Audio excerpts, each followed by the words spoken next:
You don't want to spell it wrong. You can't do that. No. Yeah. My new 2020 thing that I've been saying, because I typically teach, let's celebrate your retrogrades. But the fact is I have a prominent Mercury. So when Mercury goes retrograde, I have to have my life together a little bit. And so Hear that. We don't get weird during a retrograde. We get wise, because I have wisened up. Oh man. Right. I'm like, Mercury retrograde's coming. I'm going to record all these videos, but not all in one day, because Mercury tries to come for me when I do that during a Mercury retrograde. So there it is. Yeah. All right, you guys, welcome to today's Eat and Greet. Hopefully in the next hour, we're going to give you something that was worth the time you took to show up. And I'm so excited. Melissa and I actually we kind of just met a little bit out of the blue on a summit. And those are some of the best meetings, right? Where you're like, oh my God, you're this whole other fascinating human out there. We should hang out. That's right. That's right. Community. It brings people together. Oh my God, it's true. Which has really been a thing this year, which we'll take into, obviously, this Aquarian vibe that we're going to talk about today. So welcome, Melissa, to the show. I'm glad to be here. Thank you for asking me to join, Stormie. I'm can't wait to get in there and talk about Jupiter-Saturn conjunction.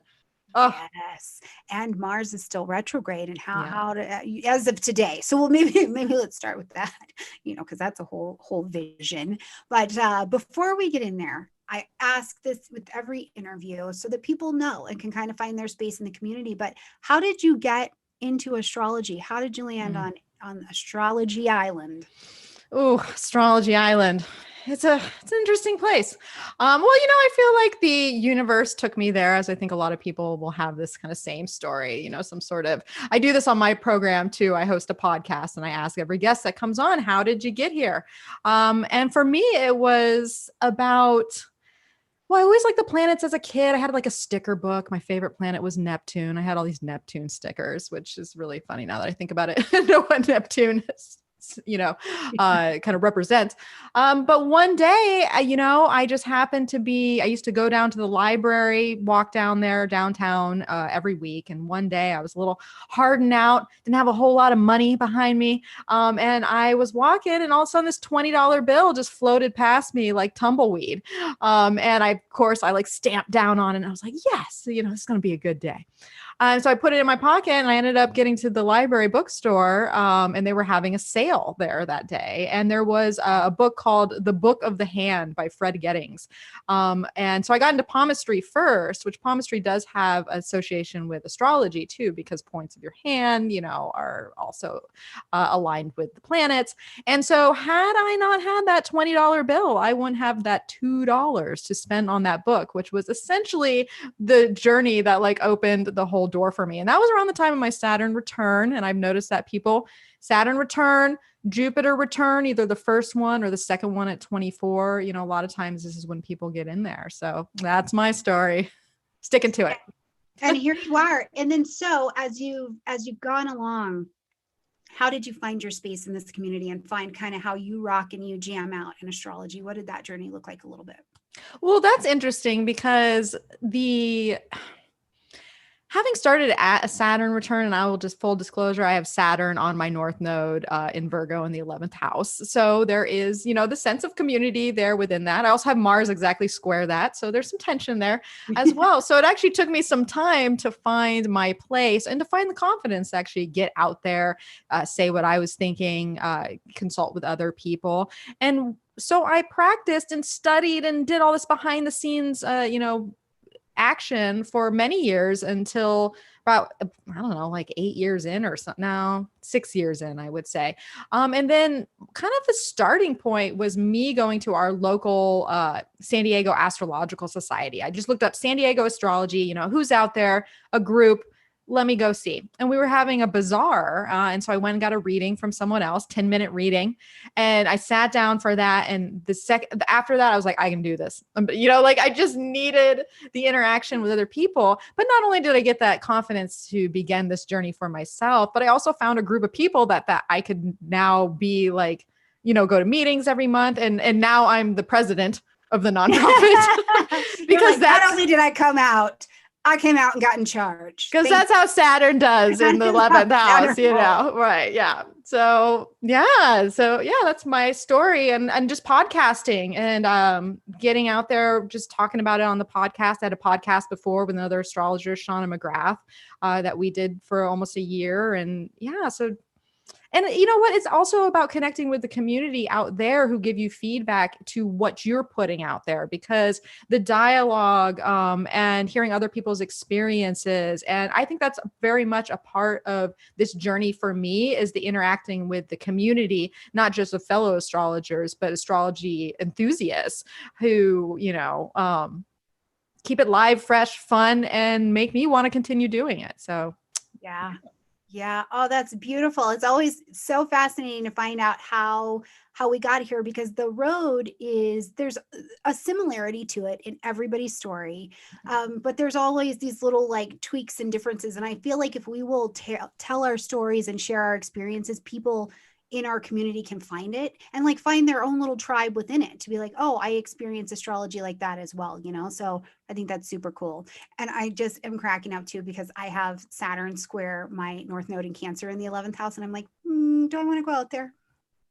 No, maybe I do, but it also sextiles my son. So I'm like, well, I'm going to go out there. You're going to go out there. When am I going to go out there though? Is the question. So it's funny if you have those placements in your chart, maybe you find that too, like, yeah, community, but like, am I sure? Am I? Well, yeah, I know. And there's, and then I always find that I'm in charge of it. I'm like, I'm not trying to be in charge of this, like I just want to participate. Why? How did I get in charge of it now? Yeah. And so I always find myself in event planning. I'm a musician. So I had like lead bands. I'm always the band leader. I'm the person putting on the shows. Like it's just ends up that way. So maybe that's where my maybe hesitancy or resistance comes in, is not so much being out there and a part of it, but why am I always in the authority position? Cardinal planets, I tell you. Anything that interacts with that Saturn, you've got a real good chance of taking a leadership role, in my experience anyway. So yeah. Brilliant. All right. Well, before we jump in, can you tell people where they can find you, find your podcast? And I'll make sure it's beneath the video as well, as always, you guys. But I want to make sure you have the information up front in case you got to leave early. Yes.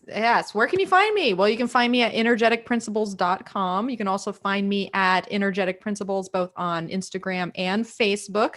I don't do the Twitter game, so I'm not there. But where else? What else? Energetic Principles podcast. That's just what it's called. And you can get that on, it hosts on SoundCloud, but you can listen on, Apple, iTunes, Spotify. I'm missing other things, but just Google it. You'll get there, or click the link below, you'll get there. And I just recorded my 100th episode yesterday with my dear friends, April Elliott Kent and Simone Butler. And we're doing a Scorpio season episode that is going to launch tomorrow at midnight. So, come on, find us, come listen to us. We had quite the talk. Yeah, absolutely. And I'm sure I will be also stalking those ladies down to come on over here. Oh, they're wonderful. That's how I roll. That's how you roll. Get in there, Stormie. I told them. I'm like, who do you know? Do you know people? Because I will sure bring them over here, which is so great, because people are like, yes, let me share some names with you. It's a lovely community over here. So, all right, man, let's talk about this. We're going to change an age a little bit here. Pretty significant. Jupiter and Saturn coming together. We leave this heavy earth, industrial revolution. It's material. It's a heavier, grounded, but gem-filled energy and move towards ideas and air and tech and science and space. And what can you tell us about that? I'm so interested. What can we say about that? Oh, there's so much to say about it. Well, the Jupiter-Saturn conjunction, it's a 20-year cycle that happens. You would think 20-year cycle, it's not that big of a cycle. In the grand scheme of things, but really since ancient times, people have been watching the meeting of Jupiter and Saturn together, because they set up how society really moves forward and how we evolve as people, because, these are the big these are the big outer planets as far as ancient people are concerned, because we cannot see Uranus, Neptune, or Pluto. We know they're there. We know they're there now. We know they're there. Even if you want to deny them, track some transits. It's hard to put those puppies to rest. But really, these were the big slow movers back then. And so ages have been, have been culminated and set through these 20-year periods. But there's not just 20-year periods. And Stormie kind of alluded to this with the idea that, we're moving out of Earth and moving into air, because that's what happens with these conjunctions is as they meet 20 years, 20 years, 20 years, 20 years, they keep meeting in the same element for about 240 years before they then move into a new element in what's called the Great Mutation. And so we're mutating basically right now, which sounds very pleasant, doesn't it? It feels like we're mutating. I feel very... Yes. mutative. Yes. We're moving out of this like super physical body into, well, what do you know? What it is a mutation. Like I am with you somatically, totally with you.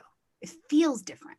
It just feels different. And that's what happens is when we have these great mutations, and it comes around to the bigger cycle. So basically the last time we started an air cycle was 960 years ago. Just just a walk in the park of 960 years. But in the grand scheme of things, I guess that really isn't that long. So the idea is, they used to call it back in the day, that 20 years is the minima cycle, 240 years is the media cycle, and then 960 years is the maxima cycle. So we have these cycles within cycles. And so really we haven't revisited the air element since the 12 and 1300s.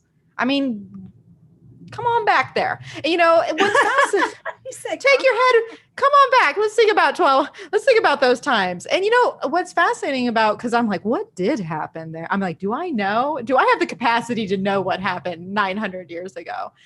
But what's really significant in my mind is that this era of the 1200s and the 1300s was actually kind of splits when we had pre-modern history to the early modern history of how life mutated into what we know it today. And so there was a big shift in that air time period that led us to the direction that we're in, because, we had increased mercantilism, the selling things. That's when Marco Polo was going around, over to China, and how we get spices and, it's a broad expanse of increased contact around the globe. And I was going to say that has an air energy that lasts forever. The ideas that last forever, they are still playing Marco Polo. You don't even have to be in a pool to play Marco Polo anymore. You know what I mean? I'm like, it's an idea that lives on when you're in the air energies. I used to play that game. You just brought me back to like my 8-year-old Floridian self in the pool. My Cancer planets are happy. Okay. So, so think about that. Okay, so we're in this great mutation, right? We're starting the air, 0 degrees Aquarius, Jupiter and Saturn are going to meet on, we didn't even say the day, December 21st of 2020, which just happens to be like hours after the solstice. You couldn't pick a more dynamic time. But what's interesting about this particular one is because now we're getting situated into air, right? There's no going back. But what happens with these great mutations is, because they are these longer cycles, is a lot of times we'll get introduced to an energy before it is fully underway. And so we actually had a Jupiter-Saturn conjunction in, what was that? It was in Libra, I believe. In late 1980 and 81. Because sometimes they'll dance and then they'll conjunct like 3 times in like a retrograde process. This time we only get one. It's just one shot. We're in, They're all do it.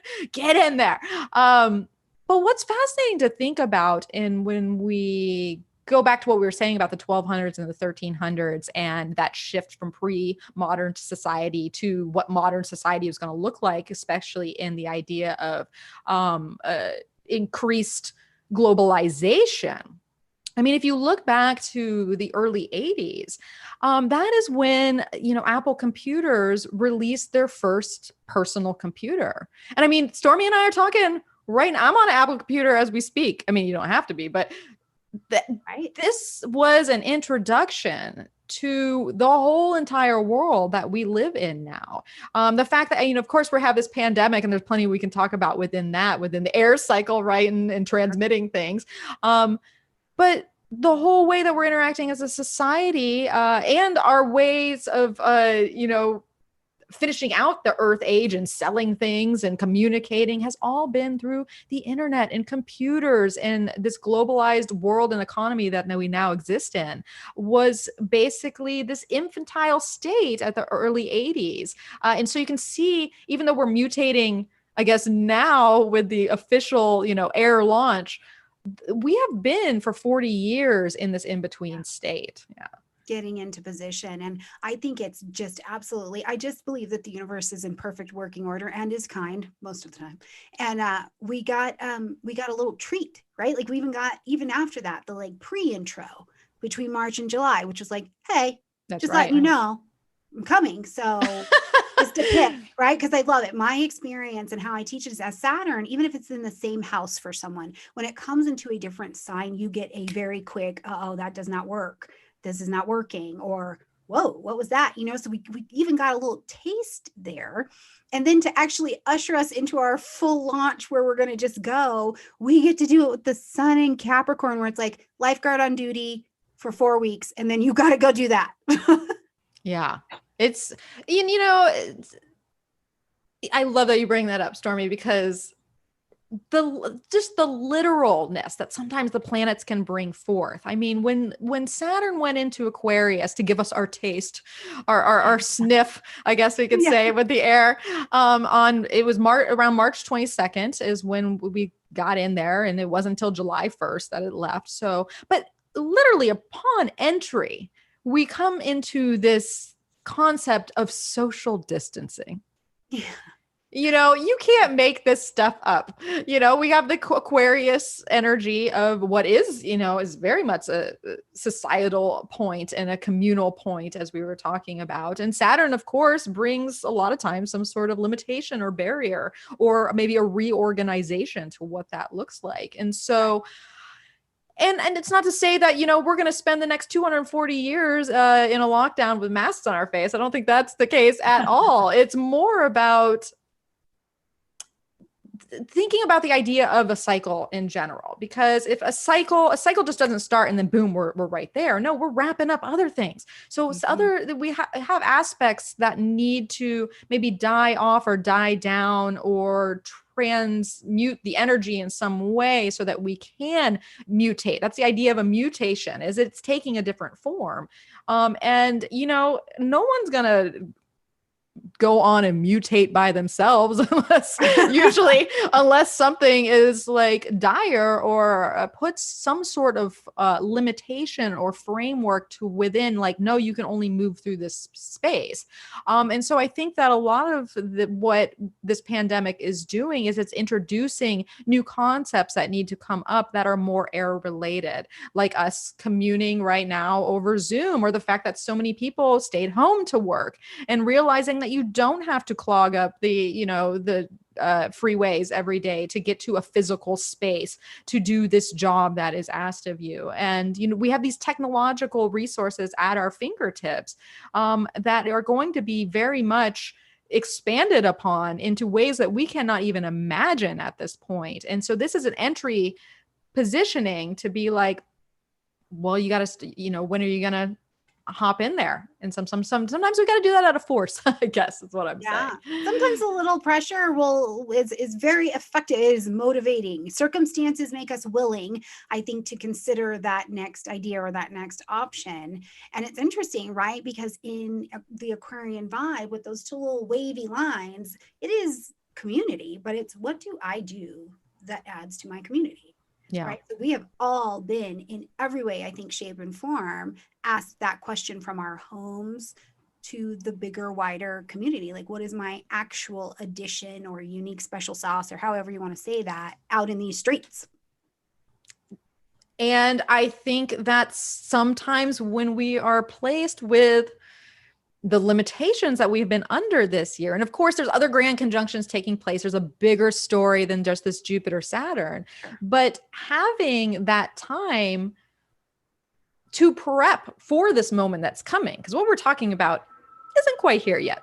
But what it's doing is it's allowing us to sit back enough to maybe think about some of those questions that you just posed, because maybe we weren't in the place that we need to be in, or we're not quite happy within this, or there's better ways to do what we're doing now, but we need a timeout in order to think about it and conceptualize, because this is what air does. Air is all about future possibilities and what is out there on the horizon, and how can I innovate this in some way. And that is essentially what we're doing, and what I think is the best use of this time, especially on a very personal level, to get in touch with yourself as to what am I doing with it, all this. Because if this train is changing tracks, this is the time. It doesn't make it easy. It's not always easy to change tracks or mutate or get into these, that we're in. But this is the time, and these are powerful new cycles that are underway.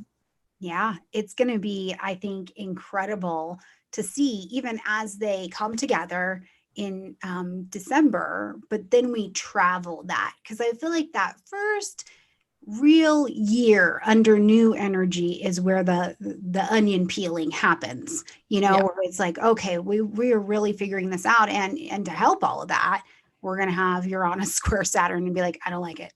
I don't like it. Like, just very like, no, I'm not into that, but so it's this kind of interesting energy that I think as we travel just through 2021 alone, there will be so much information offered about the mutation that's happening, like maybe mold and shape this way a little bit more or not. And in air, there's gonna be a lot of conversation, I think, that happens about that. And I'm a big fan. I'm like, sometimes you got to have a breakdown before you have a breakthrough.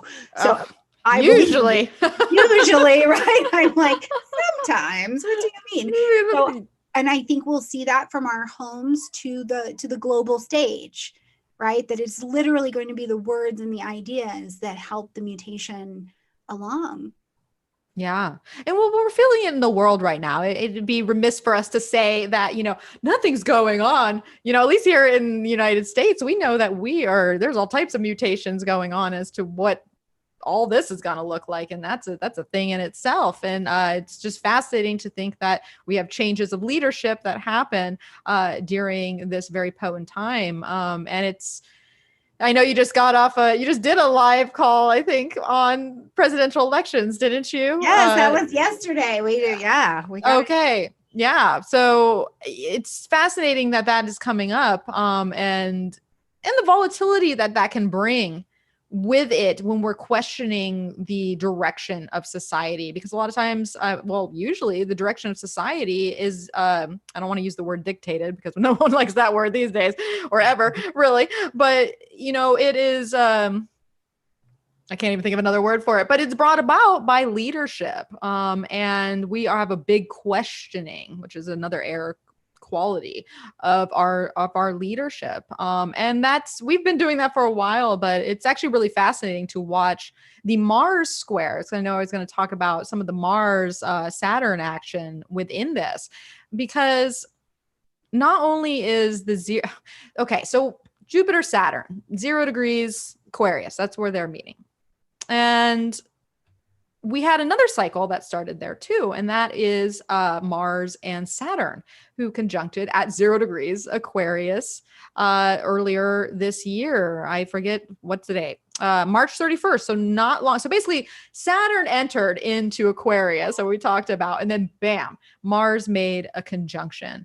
And this is very crucial, I think, to how some of these developments are playing, at least on the political sphere, or in more, as we ask these questions and we see where we're going, because obviously the overarching structures of society are very much played into who's behind, who's pulling the strings.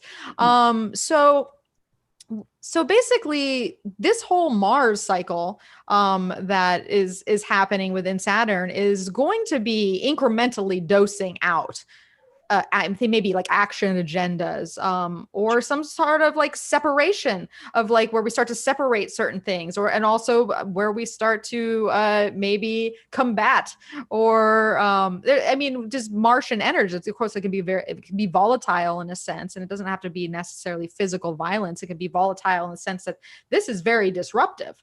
And, you know, we think of Saturn in being that authority, but also that framework to society. You know, Mars and Saturn can, you know, interacting can be this disruptive force to what is in some way.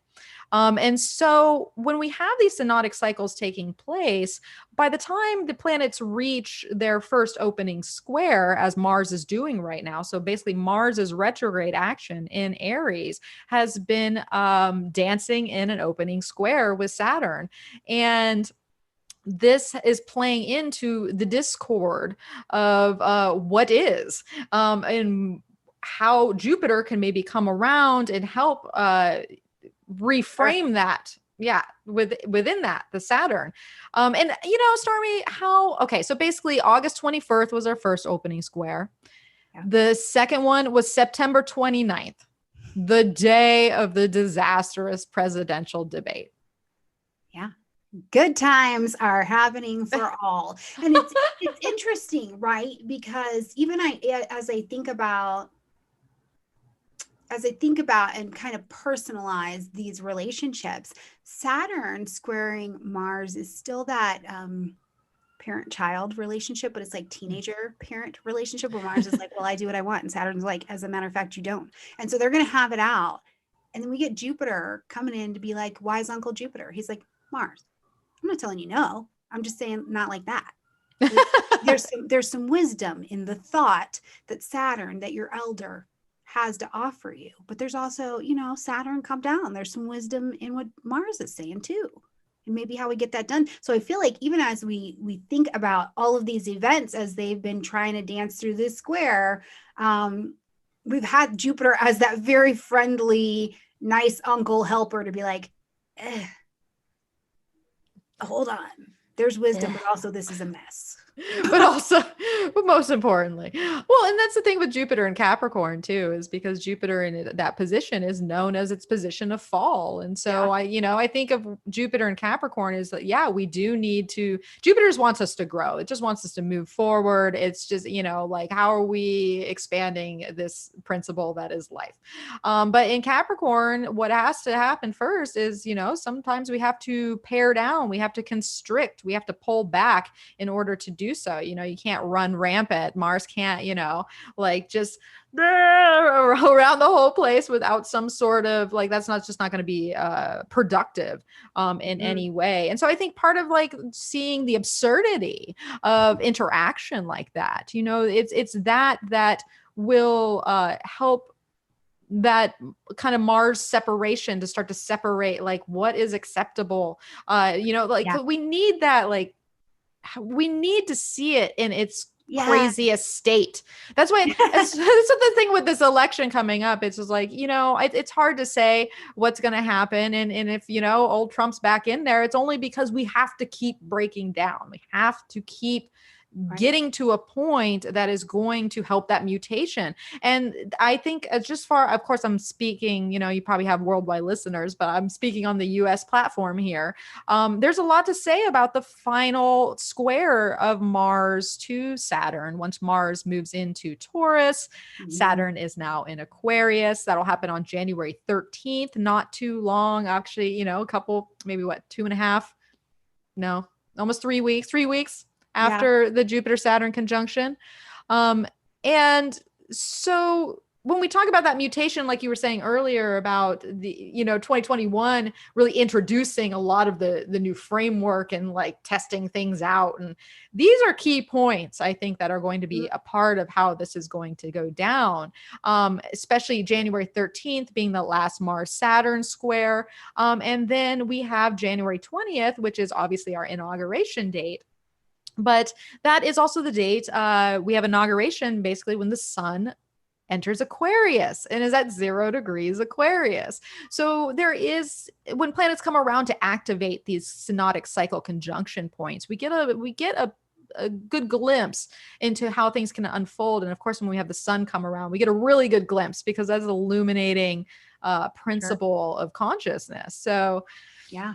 yeah, Well, so it's timeline. It's timeline, and it's neat because it's like, even if we take this just off the US stage, we can look around the world and it's like leaders left and right, bosses, the authoritative or reputative energies have been shifting around the world, right? And when we pare that down, I think even more into our own little personal lives, it's like, where have I been like crazy? I am doing this, and I've been doing this for a long time in my life, and it made sense then, and now I see it in its fullest form, and I see I don't have good function here. Yeah.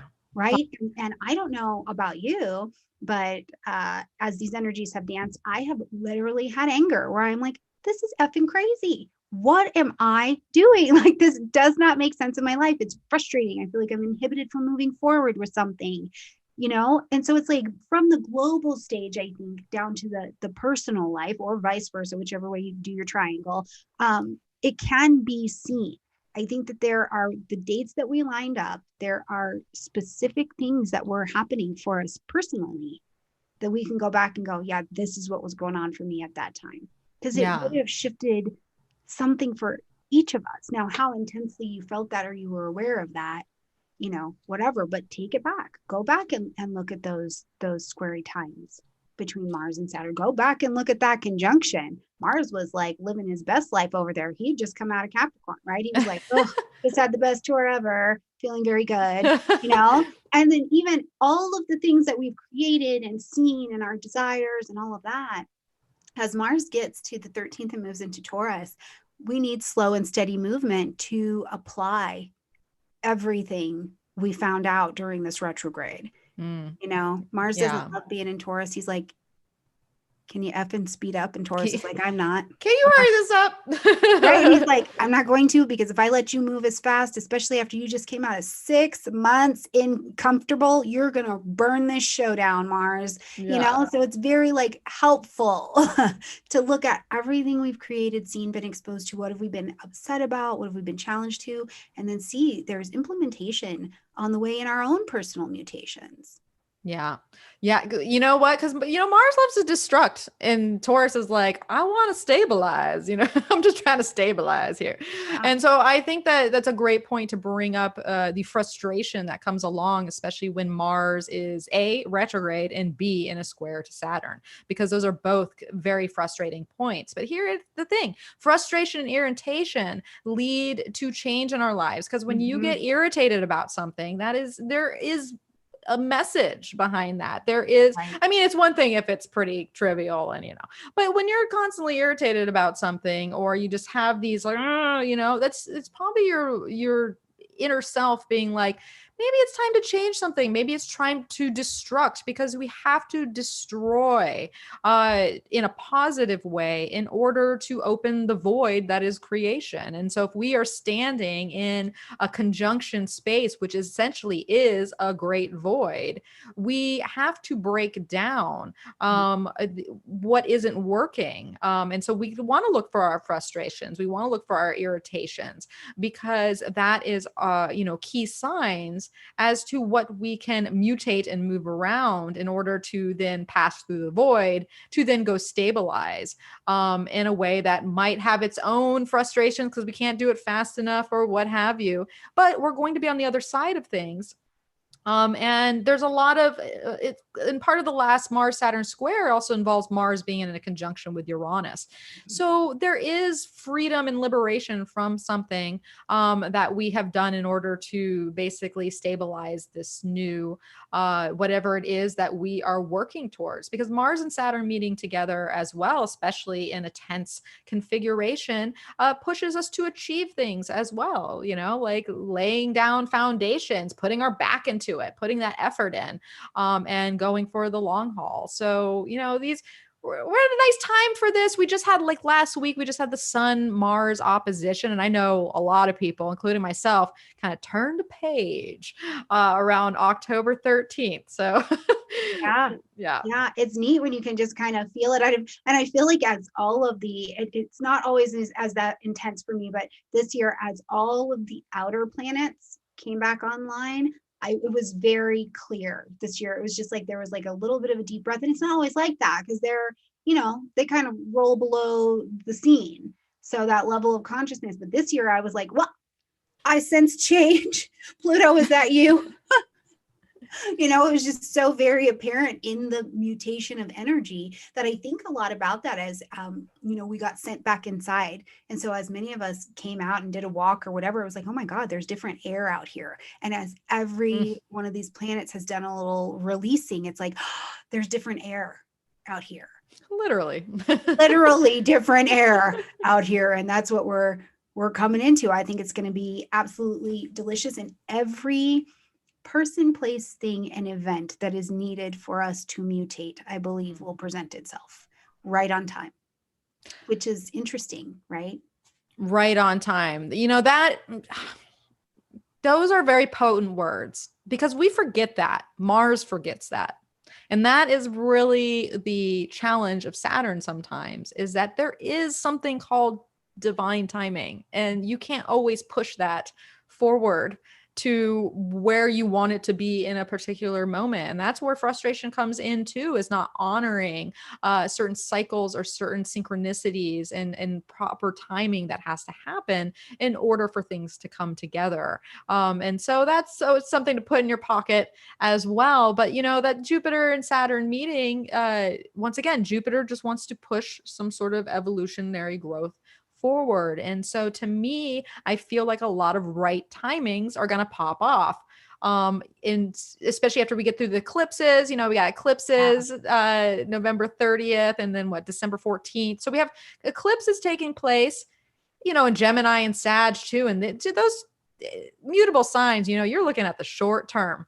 Don't plan to change your plans, because a lot of times we're just going to have to be in some sort of, short term working with what you got when you got it, and then seeing where you end up from that. But after we get to that solstice and that conjunction taking place, I have a feeling a lot of things are going to click in place for a lot of people, and maybe in ways you don't foresee it now. That's either. Mm-hmm. That's kind of the brilliance too of Aquarius, and then having Uranus over in Taurus. It's like this creative genius third option that you hadn't even considered now becomes available. And it's like, oh, but maybe you get to that because circumstances made you willing, right? Yes. Like, it is not sustainable for me to do this. I don't know how to do this other thing, but oh my God, my friend knows how to do that, right? It's sometimes just as simple as that the answer comes blowing in. I think in my life and what I've seen from my clients for sure is it's like creative third option. Oh, that's kind of sweet. Well, sometimes, a lot of times, the creative third option, just what you alluded to in many ways, is the friend, is the community, is the third option, is the person or the people outside of yourself that might have something coming to you that you don't have any idea of what is behind the works right now that is going to facilitate that change. And that's the beauty of Aquarius, is because, we are the one within the many, and we all play our role within that. And so I think there are going to be a lot of communal opportunities coming up, even though it doesn't seem that way in our pandemic space right now. How could we, but we'll always find a way. We are a communal species. We thrive when we are together, and that is important to remember within all this, I think.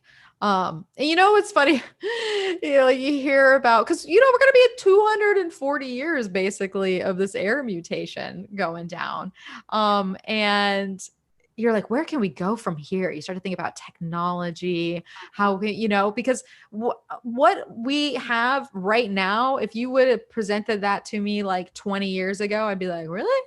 And so there is And when I think about Marco Polo, opening the global expanse, and I think about, back in the mid 1200s or late 1200s, and then I think about the space race that we're in, Yeah. and the only reason I say this is because I was in Sedona, Arizona last week, so basically on the day of the Sun Mars retrograde and Mercury stationing, which you would think as an astrologer I wouldn't book a trip that coincided with such things, but I did, and it was cool.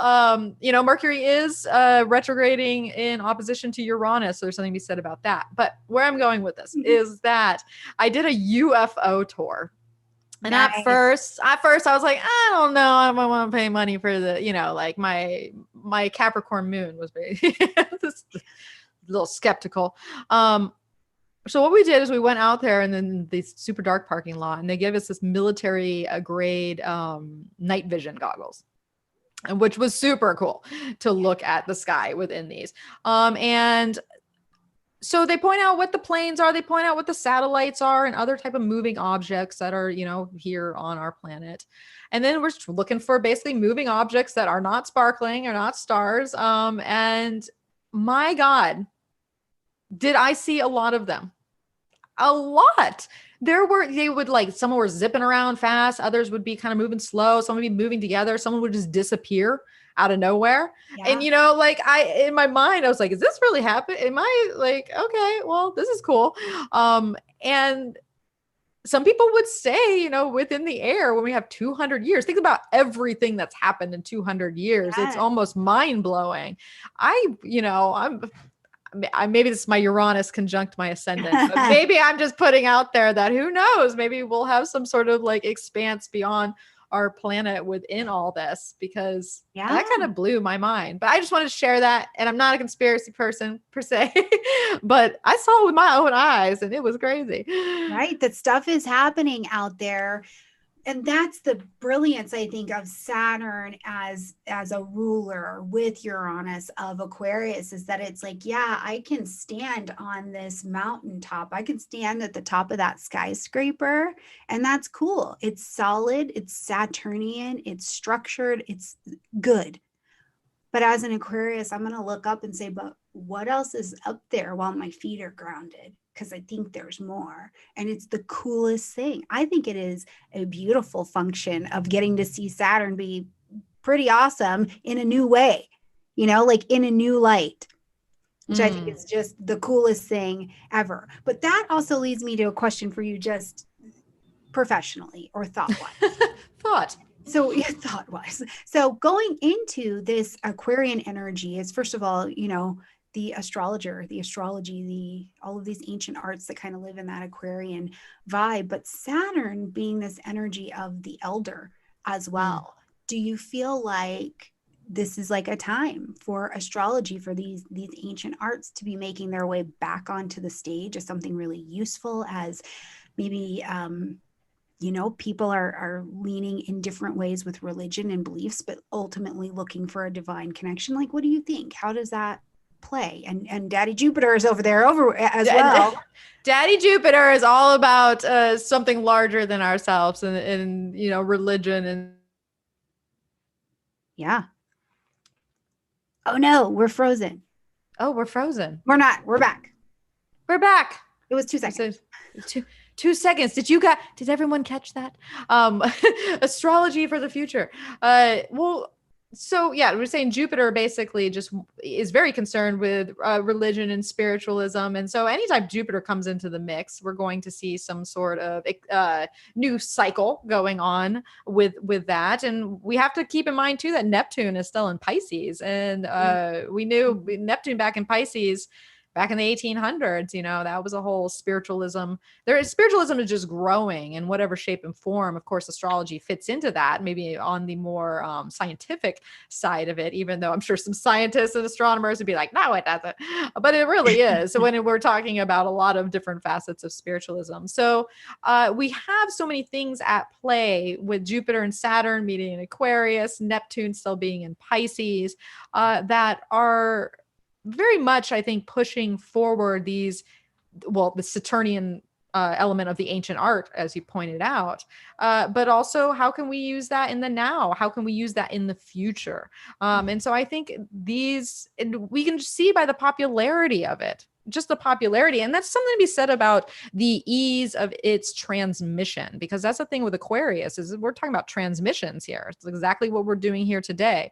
And people are going to be more open to something that they have the ability to hear or be informed about in the first place. And, Aquarius wants to know in Jupiter and Saturn there together, and then moving through, we're gonna be knowing a whole bunch of things, and that's going to come through these airwaves, through these Zoom calls, through more talk of what what has been, but what are the potentialities going forward. So I see astrology, it's not going anywhere, and B, it might have to weed through it a little bit. That's the only thing, because that's another thing with Aquarius. April, like Ken pointed this yesterday out on my podcast. She's like, the thing with Aquarius is that, it's the, I know. Well, what do you know? What do you think you know? Do you know?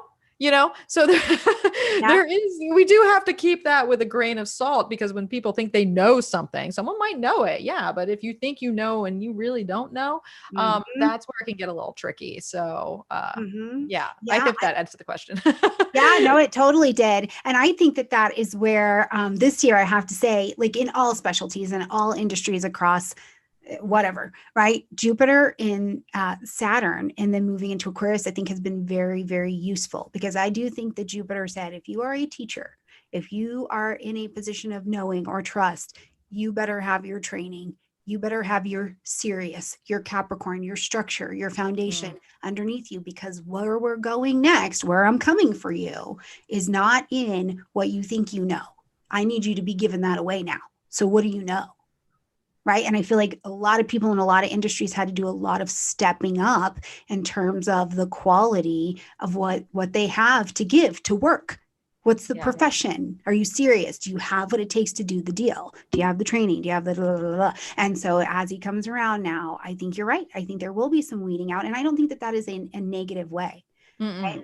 I think that can be very positive as well, because sometimes we've been in an industry or we've been in a field and it's like, I've been required to know or look like I know. And turns out I've just been over here holding the sign, and I don't actually want to do this anymore. Like, I don't belong here. Well, that's the thing too with the belonging, where you belong within the whole thing. I think that's going to be very potent as well. And I know belonging is interesting because I hear it associated with Cancer and kind of moon placements. And I can see it there too. And then I hear it with Aquarius and the communal placements. But these are different senses of belonging. Are you belonging on the emotional, family, like, that just that bottom part of yourself, or where you belonging in the outside world, within the greater collective. And so, I'm hoping that the part of this conjunction, as we move into this new cycle, is about putting people where they belong. Because I think a lot of people might not be where they belong yet. And I can even resonate with that in many ways, of being in a trial or an error, or maybe a holding pattern in certain ways, that once again is waiting for that timing that we were talking about earlier, that will then open the door to the right network to be a part of, because it is all about networking. And so we're not going away from each other. If anything, we're going to be coming closer, because the pandemic might be like putting like a facade over it, like that we can't commune in these spaces and blah blah blah. No, yes for now, but in the grand scheme of things, we're gonna have 20 years that are going to fully bring us more closer together, and then kind of once again mutate society in some way. We saw that too with all the social uprisings that are going on too. This is very much playing a part into it, because when Saturn and Jupiter just move through, and Saturn in particular, Aquarius, we have a lot of social reorganization and things that come to the platform, for the sense of what's right, and what's fair for the good of all. So, yeah. Oh my gosh, it is. And then truly those Saturn Uranian squares are really gonna play into our mutation for sure, especially depending on how much resistance I think is presented. Yes, and on that social sphere, but another social aspect of it, and it's still playing off of the Capricornian elements that are going on, because we got to remember Pluto's still going to be in Capricorn, and the fact that Saturn made the conjunction, as did Jupiter, with Pluto in Capricorn. So there are a lot of Capricorn signatures that are still playing out. And I think it's very interesting, Stormy, that right when Saturn moved into Aquarius, this was around the time that Andrew Yang was talking about universal income. And I know that that has been a thing going around and around the world. I know Spain is putting that into place, because these are the types of things that pandemic brought up. When Right. you are not able to produce or go to work in a particular way, or like, what is the value of human work? We still have to, we can't have chaos financially, and we still need to stimulate economies, but that might look different. And that might be very much a part of what the Saturn Aquarius squaring Uranus and Taurus looks like, is if we bring up more of these ideas of universal income, or how that looks, now that the world is changing, and these old modes of productivity and the industrialization of the planet that's been from the last mutation is going to slowly fade away, and we're going to have new solutions to the earthly considerations, such as money, housing, food, all those different things. Yeah. Yeah. And it's super interesting, I think, from the position of astrology, to everybody has bias and we're limited by that bias, but to be able with this tool of astrology to step out of the opinion portion of what we think about these issues and look at, per your given country or your life or your whatever, energetically, what is it calling for? Because it may be a solution that you don't understand, or that intellectually you don't agree with. But if it is what is called for, it will be what ushers in, and then we will adjust. And I think that's a neat piece in astrology, to understand the bias, but also just look at the energy.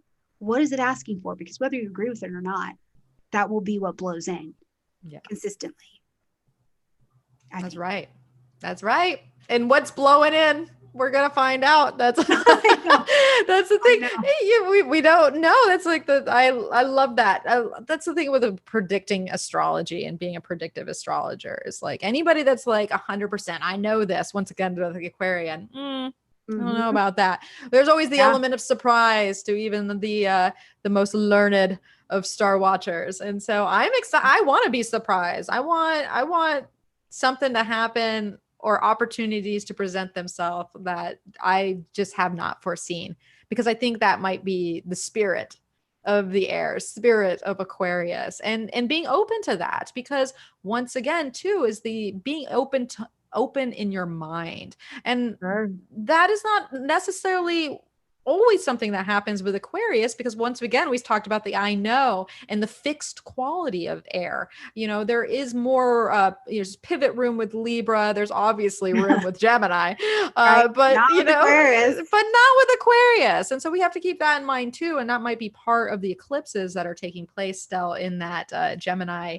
Sagittarius axis, that are going to usher this new era in for us, and why maybe that positioning is more important than we think it is, to allow us the change of mind, or the flexibility of our viewpoints, and questioning of our beliefs, in order to really look at what it is that we know, or what we think we know, and leave room to innovate, or know more, or in some way. That journey, because I'm thinking about every fixed moon interaction that happens throughout 2021. We're going to have that chance to do like a head heart realignment. Have you ever seen the head heart cartoons? No. Oh my God, they're so cute. Like, the head is saying one thing and the heart is going like way the other way. It's so funny. But it's like every time we have one of those interactions that stimulates one of these fixed positions, whether it be the Aquarian energy or something in Taurus, this is a long distance. This is a long distance to make and to close and to bring together. So I do think that 2021 is going to offer us, like you said, maybe surprising invitations to see that some of the solutions that do become available are ones we didn't know we needed, right? Yeah. Or we couldn't acknowledge that we needed because we weren't in the circumstance. So the head heart dance this year, I think, will be profound for many people. And we move some of these all of the Mercury retrogrades actually out of water, Yes. which I think is really going to be helpful to us to reset that security alignment from top to bottom, and just consider what this is. So I don't know. I mean, we could just pick everything and talk about this for another 2 hours. We should. I will say head and heart though. If we're connecting those two, if you do chakra work, which I highly recommend, focus on that throat, because that's the intersector. You got to get that. You want to make sure that link is open. And it just seems very with air, throat and the message and that kind of manifestation portal. I feel like that is going to be a prime spot to work on for a lot of us during these times. Absolutely. Well, and Uranus is over there in Taurus, right? It's like, say it. I need you to say some things. Like, our senses are all jacked up. Please just say some things. We need help. That's perfect. That's perfect. Good. Yeah. Okay. So before we leave, key dates that you would leave us with for people to pay attention to, shifts in their lives, shifts in the world, but maybe to connect with those dates and times. Can we throw a couple of those out? Well, obviously the actual conjunction in the solstice point itself is going to be pivotal for many, I believe. And it's going to be an opening cycle of the moon at that point, December 20th, 21st, give or take around those days, basically, because it's coming off of the eclipse, the solar eclipse that's going to take place on December 14th. So really December 14th through, December, through Christmas time, or whatever day we want to call that. I forget. Sure. There's something going on during that whole period. That is going to cross over in some way. So that would be definitely one I would watch out for. You might see a highlight of an ending in relation to some sort of switch taking place at the lunar eclipse that's on November 30th before it. So there's a lot going on in December in general, or at least leading in. And then once again, January 13th, when we have that second, Mars Saturn square, I think that is going to be a telling of what journey Mars and Saturn have been taking, and how we're building, how the page is turning to what we're going to build in a long-term setting. And then of course, inauguration day, January 20th, the sun is going to light up that eclipse, or not the eclipse point, but the Jupiter Saturn conjunction point, and Mars is on Uranus that day. So whether it's inside yourself, outside in the world, you can just bet that January 20th is going to be big. And then, if you want to look ahead to February, what is it? February 21st, I think, when we have the Saturn Uranus. Mm-hmm. Yeah. I think, isn't that one that is on Valentine's Day? A little something for you to throw that in there. Am I right? Let's see. We're going fast. Let's see. February 17th. 17th. Okay. Close enough. Hey, these are slow movers. So when we say one date, we're meaning several dates around it. Yeah. So always keep that in mind. So that's that would be a starting point, I think, for what we've talked about here today. And to kind of, if you journal, I highly recommend journaling, especially when we're looking at air signs. Get your thoughts out there and track it, because I think you'll be surprised what you find when you look at maybe the smaller portions of your life that lead to the bigger conclusions that you end up coming to. Yeah, absolutely. Man, well, it's quite the time. You guys will be trolleying together forward, seeing how it all plays out. But I want to thank everybody who showed up today for taking the time. And hopefully we did give you something that was worth thinking about, contemplating, worth your time, makes you want to research, journal, chakra work. I mean, all of the above, whatever. Hopefully it was worth it for you today. And Melissa, thank you again so much for coming over. Thank you, Stormy, for having me. I was very happy to be here. I still am. I'm still here. You're still, it's not done yet. It's not done yet. Like most of what's happening for us. It's just not done yet, but It's we not are done. going to move on to what's next. Yeah. All right, you guys, I look forward to seeing you next week, where we will have an eat and greet, looks like on Tuesday. And on Friday, we'll have Shane M. Nygaard here on Tuesday to talk to us about the housing, actually how houses work in astrology. It's kind of neat. You see them laid out and it's 1 through 12 going this way, and that is not the motion of how things go. So he's going to come and break those down. It's such a cool talk. And then Natai will be here at the end of the week, and she is going to talk to us about the nodes. So lots of good stuff coming up next week. Remember, you can always watch the eat and greets ad free if you join me over on Patreon. All of that is in the description box down below, where I will also put Melissa's information. If you want to go check out what she's doing, check out the podcast for sure, because lots of good stuff. I'm in 100 episodes. You're doing something right. So many fabulous astrologers that have joined me for different things. Come on over. Yeah. All right, you guys, I love you very much, and I will see you next time. Bye, everybody.